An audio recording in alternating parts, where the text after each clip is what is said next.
Hey, welcome to Optimize Your Body with Martin Silva, where we talk raw, uncut facts to truly help you optimize your body. How you doing, Drew? Oh, how you doing, buddy? You good? I'm good, mate. Yourself? Yeah, not too bad, man. Oh, there we are. We haven't got a delay this time. Fantastic. All good, mate. All good. Yeah, man. I had some crazy messages after that. You know, that Michael Jackson thing I mentioned on my story. Yeah. Yeah, I'm not sure if any of the audience has seen that HBO documentary. I haven't even seen it. Have you seen it? Yeah, you were talking about it, right? I've decided not to watch it, actually. I know Nancy's been watching it.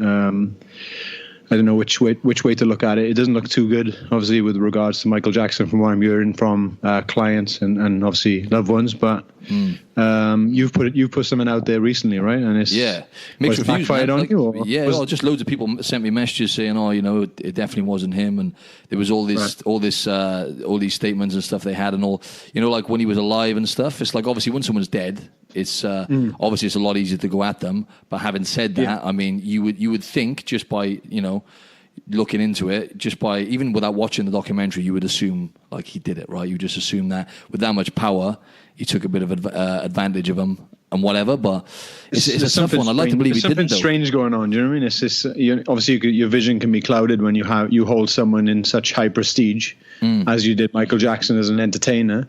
And we kind of turn a blind eye to other things that are going on. You'd like to think that he didn't do it, you know, and he had some sort of issue that with his own childhood, that he wanted to hang around with kids. But it's just having those kids there on your own as a grown man. There's something fishy about that to me. Like, I don't think it just seems all a little off to me, you know. And even it's obviously easy to kind of blame the parents, but I'm not a parent myself, so everyone can come at me for that. But as a parent, why are you leaving your child alone with a grown man, regardless if he's the king of pop and he's the number one superstar in the world? For me, there's something wrong there. You're either after money or but again, he could lure them in, you know. He could have been building up that trust over time. Yeah, exactly. And then gradually, you know, lured them in. They got to know him more as a person, and they felt that it wasn't an issue to be alone with him. It's just, for me, there's something wrong there, that you are spending time alone with a little boy, you know? That's it, mate, yeah.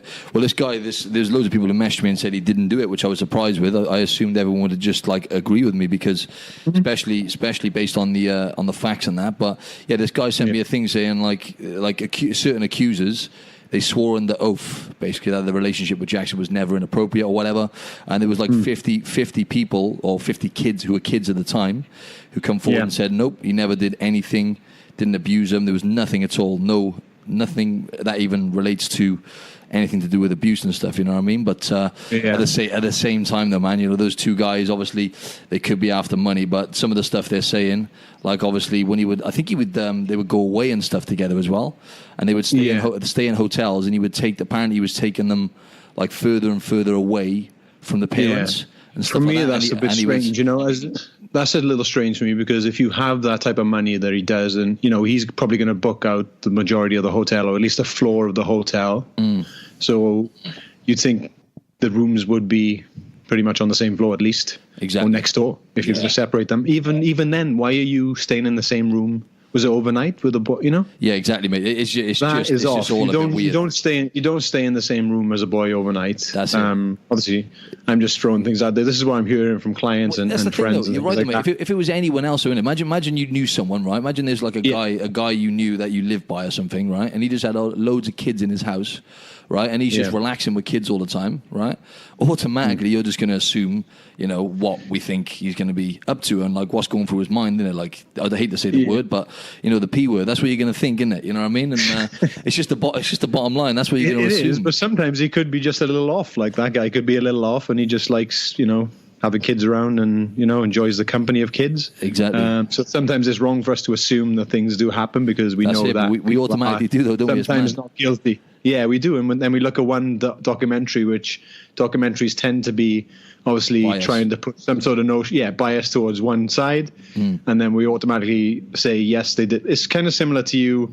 I know you've been watching Madeleine McCann documentary, right? And you were saying the parents definitely did it from the first. I don't know what episode you watched. Oh no! Then Listen, you changed your mind on the second. No. The podcast, though, see, because I'm listening to the podcast, and that's based on loads of evidence. It's an Australian one, and on the podcast they're saying that it was basically the parents. You know, all the evidence they're using in the interviews and whatnot, and with the dogs, obviously the sniffer dogs smelling dead body in their car, all this kind of stuff. You're convinced it's the parents. But then when you watch the documentary, it's about 9 episodes, and like up to about episode 5.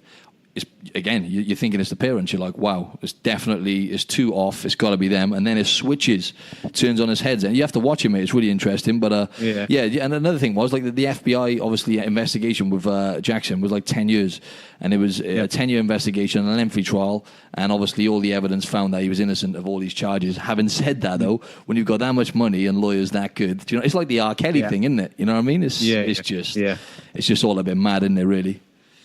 Yeah, it's a tough one, obviously, and he's not here to defend himself right now either. So that's it. That's another issue. But I don't know. I haven't watched it, so I'm not going to try and comment too much. I haven't watched it. When you work in our realm and you're with clients, you don't necessarily need to watch the news or documentaries. You get told everything anyway, and there's definitely kind of conflicting opinions from different clients. But some who haven't watched the documentary have said he didn't do it. Yeah. Others who, I guess, have been around people who have kind of experienced kind of sexual assault in the past, and they have like spoken to people about it, saying, yeah, he did it. This is like this is the notion of a child predator. This is what they do. Yeah. So who knows, right? It's a tough one. But. It's a tough one, definitely. Yeah, man. So yeah, social media then. That's what we're going to talk. That was a topic of discussion today, was social media. So I just wanted to talk about, because I always seem to talk about the negatives and stuff, right? But there's obviously so much positives that come out of it as well. And just, I think, just new age technology in general. Like, there's so many great, amazing things that coming out of it.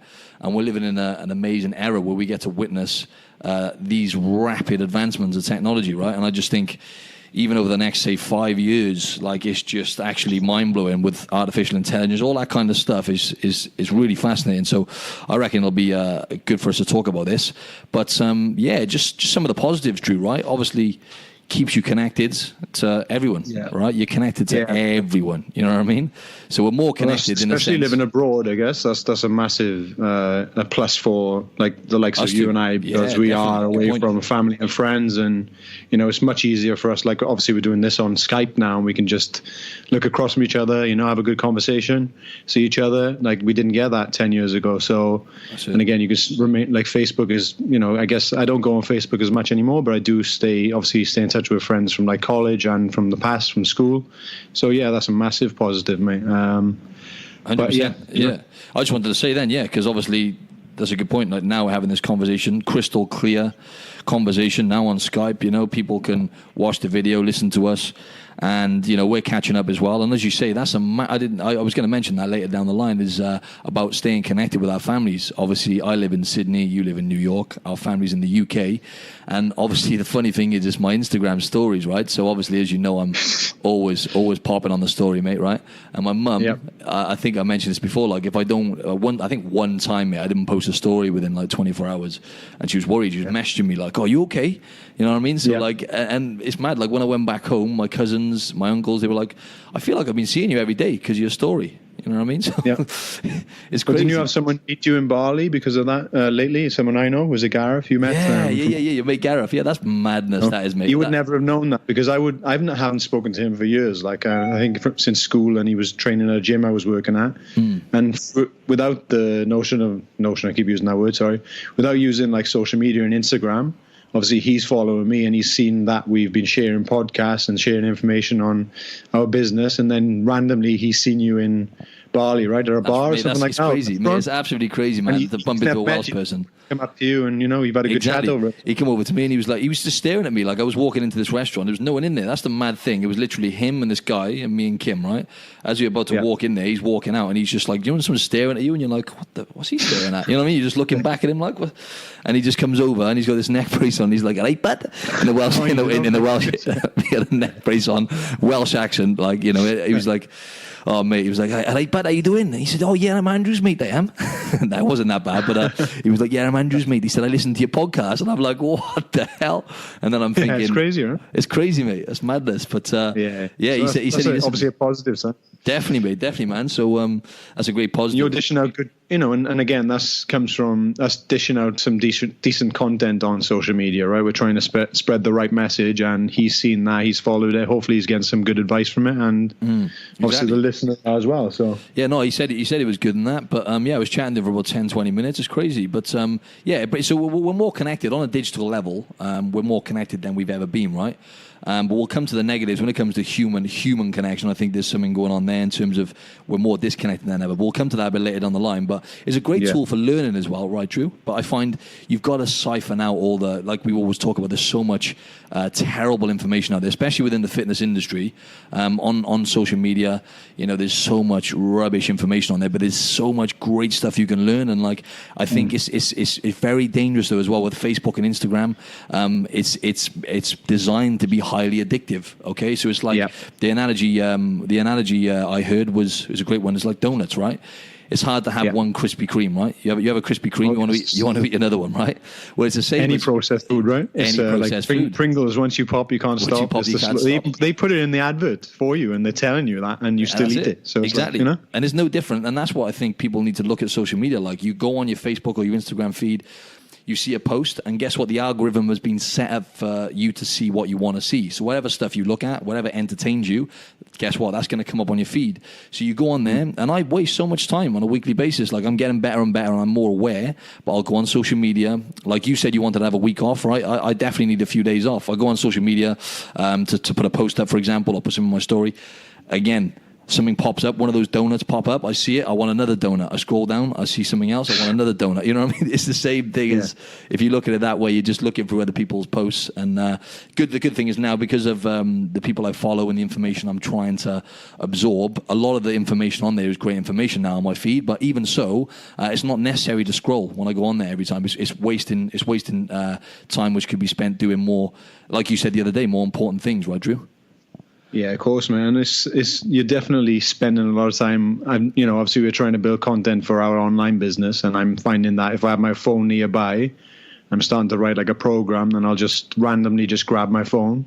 It's a distraction from that programming, right? And it's just I'm just scrolling through it, and I often find myself like, this is one of the reasons why I want to give it up for a little while, because I often find myself just like flicking through people's stories without even like watching it, just tapping on it. I don't know if you do the same as that. Yeah, you just tapping on someone's story, not looking at the segment on there or reading any of the information. I'm like, what am I doing? Yeah, but that's what people do. That's what everyone does. I can guarantee most people listening to this can relate to that. And I do the same. This is why I don't watch stories. I literally don't watch them. Right. Don't get me wrong. I'll tell a lie. I do watch stories, right? But I have to. I think you're right. When it gets to about 3 or 4 stories in, that's when it's game over. And then I'm tapping away, and I'm like.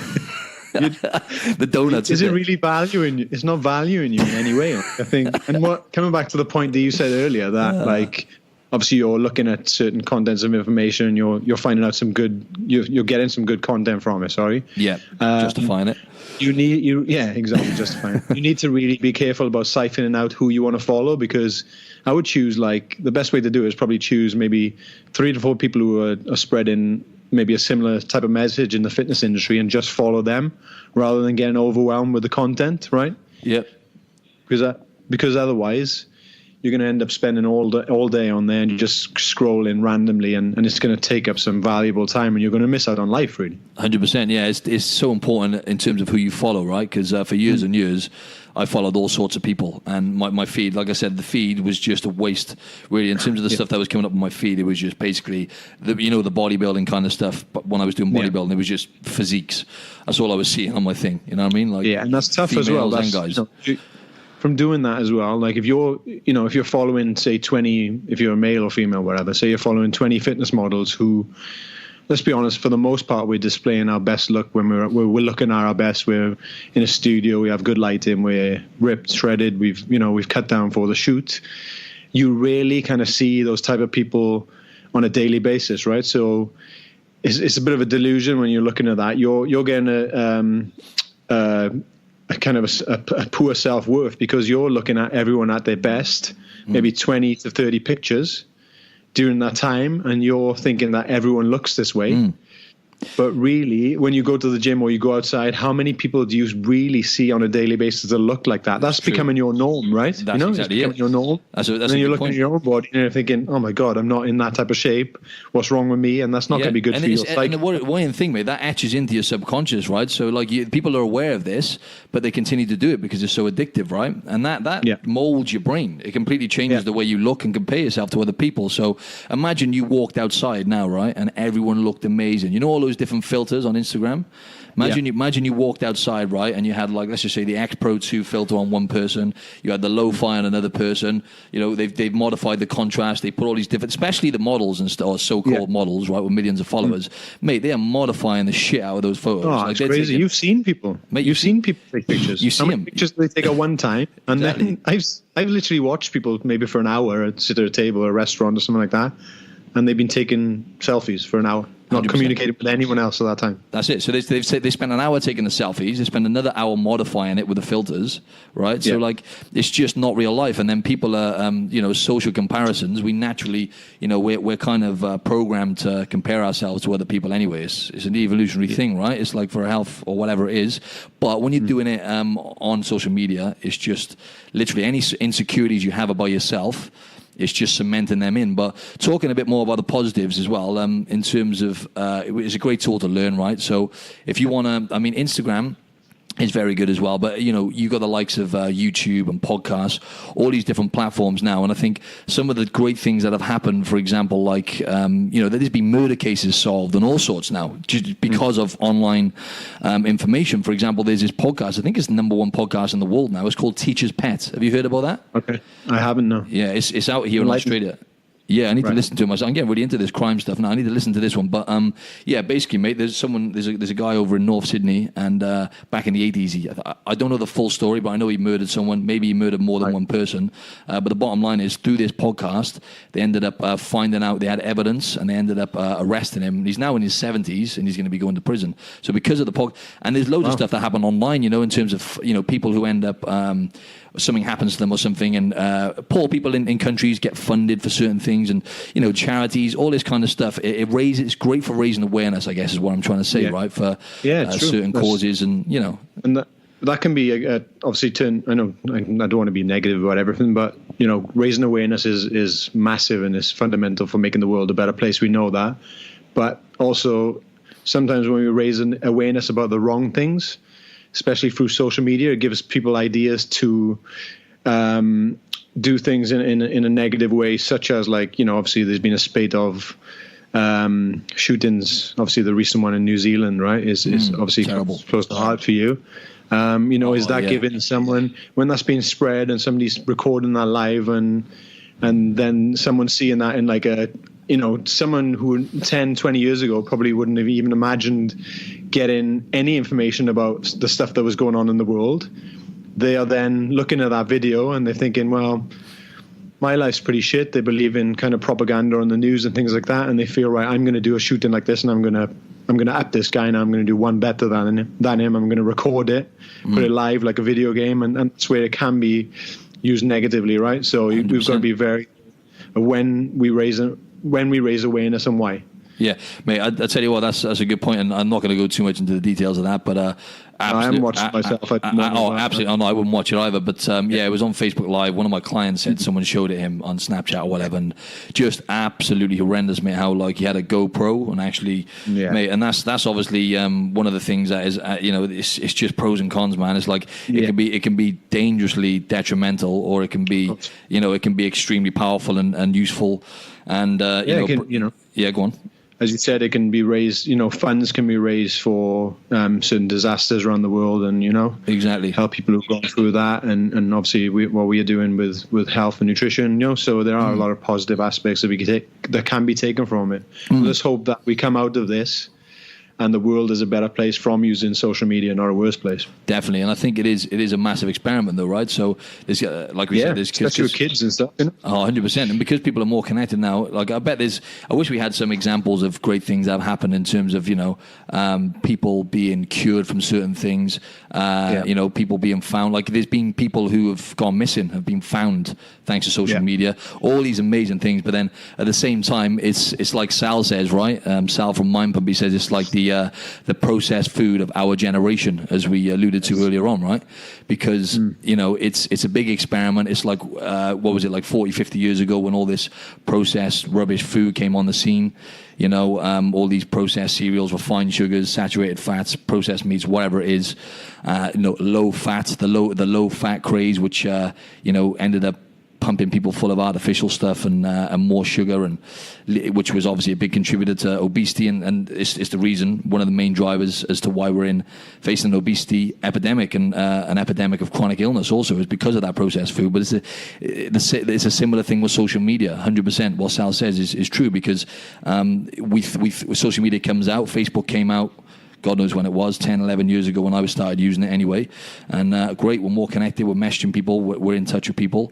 But then it's like, there's got to be a price to pay, because we're spending so much time. Like the average, I think in 2008, for example, the average person spent about 18 minutes a day on social media.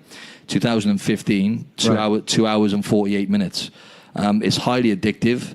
There was experiments done on pigeons. I don't know how this worked, right? But there's experiments done, and I don't know how this works. I think they must share, I don't know, like rats or whatever, share some of our DNA, but with dopamine and stuff. Right. And what if do you know what I was saying about the donuts? But apparently they released when they were given less food, basically, right? So it's related to our psyche, right? When they were given less food, they packed more and released more dopamine when they were given less food. So in other words, the uncertainty of, like, for example, social media and gambling, anything addictive, when there's uncertainty involved, you actually release more dopamine, right? So you're releasing that excitable hormone, if you like. So that's what Instagram is like, for example, and Facebook. When you put a post up, for example, you might sometimes get, like, what it's like, you might get like X amount of likes and attention as to what it is. Another time, then you'll put another post up and it'll just completely flop. So that uncertainty of it actually releases more dopamine and makes you chase it more. So, when you're playing with the neurochemicals in your brain, there's going to be a price to pay for sure, 100%. I think it's something like 2 hours a day on your phone is a month of your life over the course of month of your life over the course of a year, man. So, and we definitely, I know that I've been doing that. How about yourself? Wow, that's a crazy stat, that, mate. Yeah, mate, easy. Like, I mean, that's 2 hours on your phone. Well, if the average person spends 2 hours and 48 minutes on social media alone, that's not just on their phone. Jesus, that's so. Let's just say you spend I spend sometimes 5-6 hours in a day on my phone, right? So let's just say 6 hours at my worst, right? So what did you say for 2 hours? 2 hours a day on your phone is a month of your life over the course of a year. So 6 hours would be 3 months over the course of a year.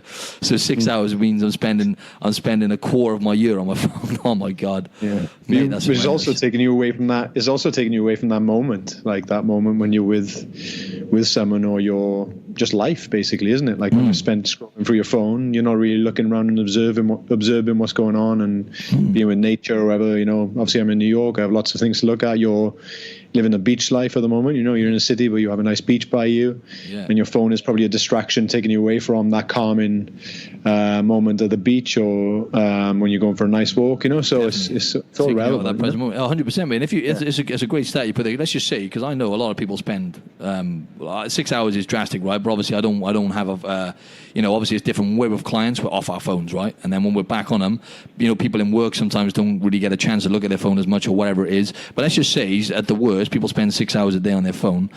If you could look at some stats, I reckon you'll realize that actually, like, a quarter of our life is spent, say, on our phone. Maybe a third is spent sleeping.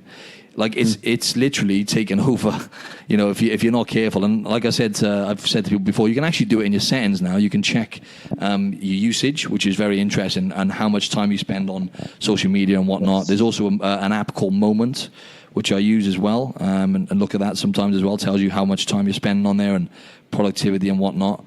But Yeah. So So using that app, does that make you use it less, or you look at it and you just right, bugger it, I'll just use it as normal, or it does make you mate, actually, yeah, it scared the shit out of me. I stopped using this, but now I just look at the settings thing. But yeah, I find it. That's the thing. I'm kind of running away from it because I know it's an issue. Like obviously, I do some stuff which is productive on my phone, but there's no way am I doing anything that productive. With 6 hours, I'm just wasting time one way or another. Checking. That's another thing, isn't it? Checking. Check. Yeah, we check. Everyone. The first thing most people do in the morning is obviously check their emails. I understand some people. Myself. That's one thing where I've actually put this. If you have an iPhone, there's a timer that can time off your apps. So like my apps come on at 9 a.m. I believe, and they go off at 8 p.m. at night. There's a button you can press which it says ignore your limit. Yeah. But even seeing that, it kind of tells you not to go on there. Do you know what I mean? Like, so having that ignore your limit sign on there tells you, hey, I shouldn't be doing this. Sometimes you kind of automatically just click on it. Yeah, exactly. It's madness, like, 100%. Let's just like drop some tips from now, right? Because I know I just want to say as well, we are definitely not people to preach about this stuff. All we're trying to share with you is our experience and the mistakes we're making more than anything. Just like, for example, it's a form of escapism, right? So if you look at it, especially social media, if you just look at it as a drug, I know it sounds a bit drastic, right? But it's having that effect on your brain, right? Even if it is to a much smaller degree, then obviously it is going to be a smaller degree than obviously class A drugs, right? But you know what I mean? It's anything that can be used to take you away from the present. We don't know. Drug.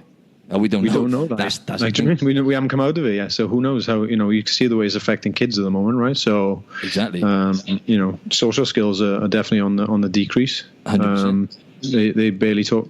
If you watch a group of kids now, they'll be next to each other, but they'll Snapchat each other. 100%. So it'll be interesting to see that the huge impact it has on this generation. Even us, like we were just kind of outsider, kind of glad that we missed it in school. Definitely, because everything would be recorded, all the silly shit you did in school, right? 100%. On nights out and things like that. So we kind of skipped that, but we're still getting sucked into it at our age now and the older generation. So definitely, mate. And I'm glad you brought that up, mate, because I don't know if you've read or listened to that book, iGen. No, I haven't yet. No, that's on the list. Mate, get on it, right? Because I had to write. It's just full of facts, right? And they're really worrying facts. Well, I'll just read a couple out now. 62%. You're 62. So for teenagers now, right? So the iGen, just for the listeners, is anyone who's born essentially into the internet era, right? So the internet was originated really properly in 1993, I believe. So if you're born after that, if you're born anywhere between, I think, 1993 basically after 1993 you're within the iGen, but if you're born after the year 2000 you're classed as a millennial. But it's all kind of the same thing. Andrew and I can't think what generation are we? Are we like I'm a millennial. I think I'm a millennial because I'm just within that. No, millennial is if you're born after 2000. So we're like I think it's 80. No, I was born 84, so I believe I'm classed as a millennial. Like millennial is if you're born after year 2000. So this is like the kids. I'm not sure it is. Check that out. Is it not? I think I'm a millennial. I think now it's we're Z-Gen. Kim, what are we? X-Gen or Z-Gen? Oh, anyway, one of the two, right? We're X or whatever. Let's throw it out there. Yeah, let's don't worry about it. Somebody correct us when they listen anyway, don't worry. Oh, for sure, mate. Yeah, but like, for example, for teenagers in the iGen or anyone who's born, let's just say after 1993, right, for argument's sake, there's 62% more likely for a teen to experience depression, right? 62% in 2005 than 2010. So it's not even like a massive, social media really started, especially Instagram. I think that was 2011 or 12. That was released. Facebook, obviously. So it's a massive, you can't say it's causation, but there's a massive, massive correlation between social media and depression, right? Let me just pump. Yeah, so what was it? 50%, you're 50% less likely to be unhappy if you spend time with on a screen instead of with your friend. That's a bit of a thing one. But then Facebook as well has been proven to cause depression, unhappiness and loneliness, right? It's been proven through certain studies they've done and stuff. What else was it? There's some better ones than that. Yeah.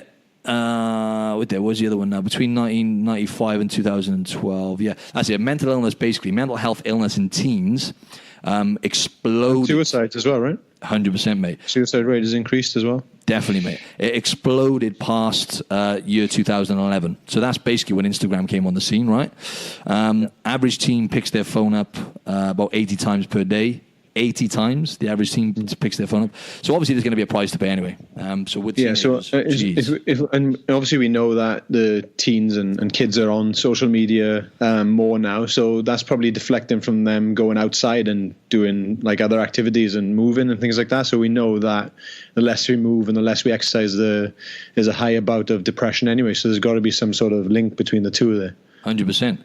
They're drinking much less alcohol and stuff though as well, which I suppose that's a good thing. But then that because they're not engaging with people as much, right? So what are they doing with that time? I'm not sure whether that could be. I've heard like if you want to pick up like pick up a girl or boy or whatever, these days you don't just approach them and ask them out or anything like that. You initially like friend request them on like Facebook or Instagram, and if they don't follow you back or confirm, then that's a telltale sign that they don't want to be with you, like, or they don't want to be.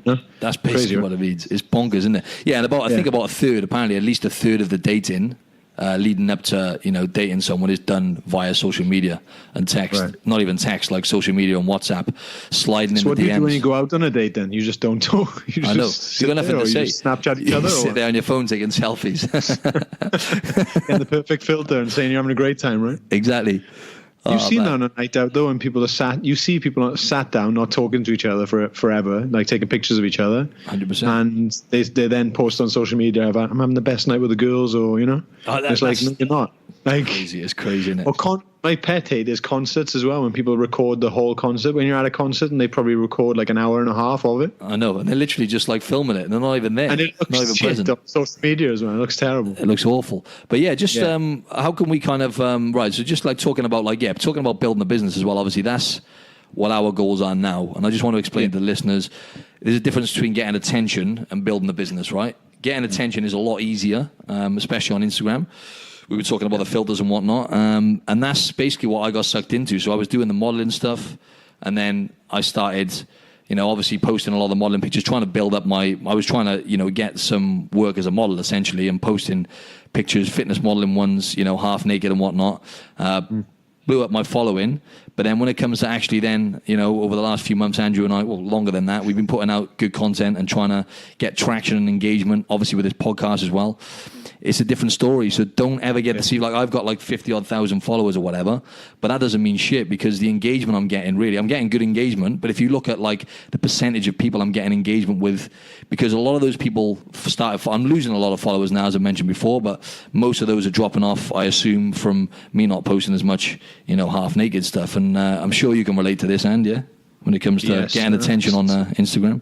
Yeah, I think obviously we talked about this before, but the half naked shots get a lot more likes than the actual, the free content and good information you're pumping out. But that's one kind of, again, another positive of social media is that it allows like people like us to get a platform, but it also gives us like free advertising.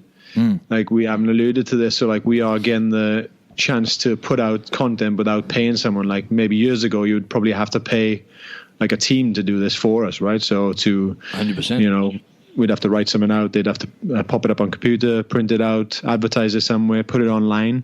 We can now do that free. But that also can be turned into a negative again, because it's allowing the people who don't provide the right information also to have a platform and build a following. And they end up giving out, like, rather than doing a good tailored plans and focusing on people's health over a long time, they end up giving out like cookie cutter plans, putting people on like poor diet protocols, poor training protocols. They're exactly the same for everyone.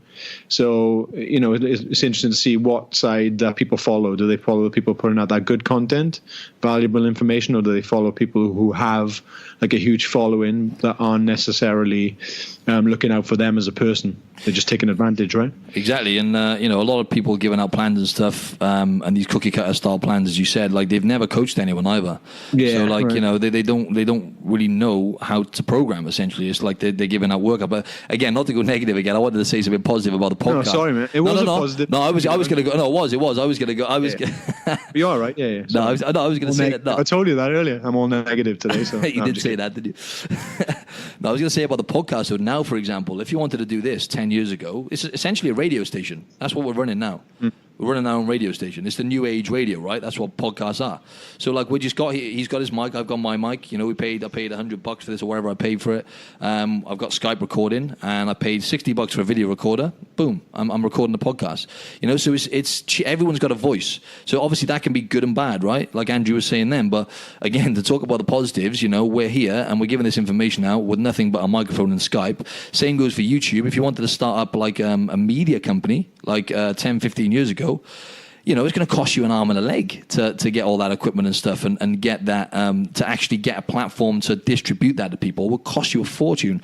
Nowadays, what do you need? An iPhone. So it's great, but it's also, it's just, as you were saying at the start, and right, you've got to siphon out. You really have got to make a conscious effort to unfollow people who basically have add no value to your life, really. Yes, sir. Yeah, it's a tough one, obviously, because we are, we're hooked on some of these people online. So I'm guilty of it. You are as well. But just have a think about it next time, and have a think about how much time you're spending on there, and how much is that taking and devaluing your life and your relationships with people around you. So definitely, there's ways to combat it, like which I need to work on myself as well. Like if you are at dinner with someone, with a family or a loved one or friend, then maybe just say, make an agreement, make a pact that you do just put your phone down for that hour and just have a conversation. Like, that's one easy start. I know people who go out in groups and they say like the first person to look at their phone at this table is going to pay the bill for dinner.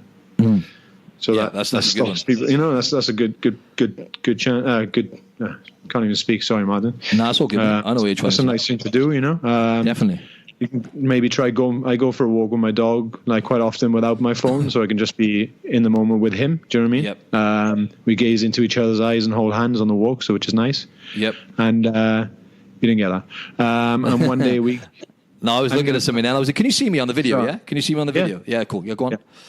Yeah. One day a week, you might want to just swap your phone, or just make a plan. I'm going to do it Sundays now, because Sunday seems to be a day where I have more time to myself. But that then leads me into looking at Instagram more often. So Sunday's going to be a day where I say, right, I'm going to put my phone down now. I'm not going to look at social media all day. That's and just maybe structure your day around it. Like obviously we were saying earlier that you use it a lot more than me. So like maybe just say to yourself, right, between the times of, I don't know, when you're free from PT sessions, maybe between the times of 11 and 12, I'm going to allow myself to update my social media, do my stories, and then that's it for the day. Yeah, exactly. I think that's the collaboration we've got as well now. I think it's going to be better. As much as I love the writing stuff we're doing, right? Writing content, writing blogs and whatnot. I really enjoy that. It's like therapy. I love it, and the same as you. But one of us has got to spend more time on social media, right? And obviously, because I've been doing it for longer or whatever with the stories and whatnot, and obviously you're pumping out loads of content, like. I think there's two examples of someone who highly embraces it and uses it like on a regular basis. As you said earlier, like your mum was worried about you because you didn't do a story. That's one example of you using it to full effect, where I'm like kind of the opposite, where I'm really struggling to get into it. Yeah. I do it like sporadically and I need to be more consistent. But that's it. It's pros and cons, isn't it? Like that's why I think you need to work as a team here, right? Because if one of us is doing it and obviously in the habit of doing it, it's just what works better for you, right? Basically what works better for the individual, but just for the audience, like just be aware that whenever you're going on, what are you checking? Is it adding value to your life when you're going on there, right? What are you checking for when you go on? A lot of us do. I pick my phone up, right? Why am I? You don't even know why you're going on it. Sometimes you just it's just it's an addiction. Your iPhone is like an extension of you, right? It's like literally. Go on. Go on. Sorry, like I was just going to say, you pick it up. You just pick it up, don't you? And right now, for example, once you're in New York, right? In New York, you're on the subway, right? I try and read a lot when I sit down. If I can get a seat on the subway, I'll read a lot. But you just look around, and there's probably 80-90% of people on their phones, and you can't even get a signal down there for the most part. Yep. So what are they looking at? They're just scrolling through bullshit. Do you know what I mean? Yeah. It's mental, man. It's just, we're hooked. Yeah, we're completely hooked. It's crazy, man. We're just hooked looking at stuff. It's just... that's it. We're literally doing that. We're excited. We can't be bored. We can't do something else. So it is important that we just do spend some time away from our phones from every so often, 100%. Yeah, so it comes down to why, really, doesn't it? Why are you using it? If you're using it for... There's a fine line between education and entertainment. The good thing is now you can be entertained and educated at the same time, because there's people putting good content out there, which is you know, it's funny, it's entertaining, and it's going to educate you, right? But there's normally a fine line. So if you're going on there for entertainment, right, it's cool. Like, we all want to be entertained anyway, like whether you're watching Netflix or going on your phone, wherever it is, right? But really, like, are you getting sucked in too much? The chances are you probably are. And some of the people you're following probably not really adding that much value. So, like, you just got to ask yourself, like, why am I using it? Like, do I really need to go on it in the morning when I wake up, for example? I think one of my main tips is, like, in the morning, don't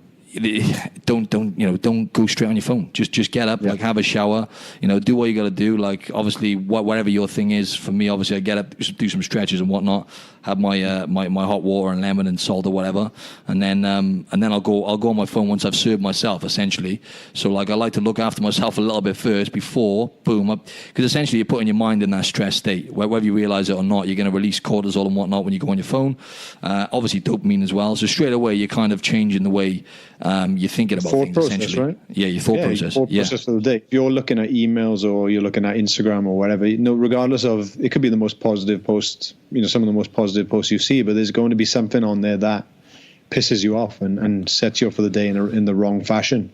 Definitely. And it's going to have you think in a different way for the majority of the morning, or and we're wondering why we sometimes feel low and we feel down because of that. Because if you're looking at it's even that impact from the light straight away is bad enough when you wake up. Definitely. You want to just give yourself time to breathe, time to move, time to relax, time to drink some water, whatever. Yep. Do that first, at least for 30 minutes to an hour every day. And nothing bad is going to happen in that time. 100%. Nothing crazy is going to happen on social media that someone's done. No, there's not going to be anything that important, is it? And obviously before bed as well, that's another one, right? So, like, try and come off, we've said this several times, but yeah, coming off the screen like an hour before bed and invest in some blue light blockers. We've talked about all that, but listen, mate, I'm going to have to wrap it up now. Is there anything you wanted to say to summarize, or? I was speaking to my mother, actually, because I wanted to see how she feels like has impacted people's lives. And I asked her about, like, how was TV at the time? I was thinking, was TV viewed in the same fashion? And she says, like, it was very different. She said it was more exciting. People were getting into TV. There was more of an excitement around it. She said from her experience, social media can cause a lot of problems. And she believes that it gives people the wrong idea about other people's lives, as everything looks rosy in their lives and gives a false impression. Like, particularly, like, the young people can be drawn into this way of perceiving things. But she does say there are pluses, like we said earlier, particularly for someone like me who lives far away from home. Is an easy and quick way to keep in touch with friends. But she says, like, unfortunately, it was better before all this technology. It was simpler and people spoke and engaged to each other. She thinks it's here to stay, so I guess you have to embrace it. But she's glad she grew up in a different era and with less pressures than today. So it's going to be interesting to see how both, like, ourselves and kids emerge from this. Hopefully they come out on the other side in a positive fashion, Wow, your mum's are always right, man. That was spot on. We'll have to get her on the podcast, mate. That was bang on. There we are. That's it. That's a wrap, mate. I'm done then. I'm out. Why couldn't you just say that at the start, mate? That would have been it. That would have been job done. Don't have to talk all that bullshit. No, mate, that's it's so true, though, isn't it? It's so true. But yeah, I guess I'm just going to wrap it up real quick for me. Use with caution. It can be some great benefits. So obviously it keeps you connected. But, how much time are you wasting on there? Check. I can't think what it is you look at in your settings, but it's easy to do. You can look at and see how much time you're spending on there. Obviously, there's that app which is called Moments, which is even more in depth. So just be awareness is the first step, right? And just like a lot of the time when you go on there, especially social media, without realizing it, you could be soothing some sort of psychological issue, right? So it's a form of escapism. I'm not making out that everyone's mental, but why are we going on there so often? Why are we trying to be taken away from the present? Is the present really that bad? You know what I mean? So just being aware, I guess. The app limiter as well is good. The limited time I mentioned earlier, that's really helped me. So limit your time on it and limit your mornings on your phone. Sweet. And evenings, right? Spot on, mate. All right, nice one, Drew. That's a wrap then, mate. Thanks, mate. Thanks a lot, mate.